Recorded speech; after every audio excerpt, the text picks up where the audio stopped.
Alam mo ba yung masarap sa paglo-long ride? Yun ay ang pakiramdam na malaya ka.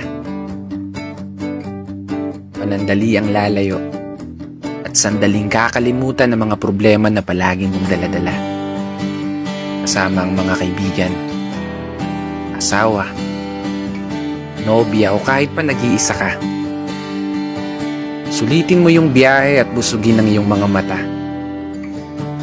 Pagmasdan ng magagandang tanawin at kusang ibulong sa hangin mga plano at pangarap na balang araw papalarin. Kaya wag mo munang isipin na naiwan mong bayarin. Saka mo na lang problemahin pag uwi. Pero seryoso, ito yung oras mo para sa sarili mo. Oras nyo ng mga taong mahal mo sa buhay, kaya sulitin mo ng todo. Di natin kailangan magmabilis. Makakarating din tayo sa dulo. Enjoyin muna nating pagmasdan ang ganda ng mundo.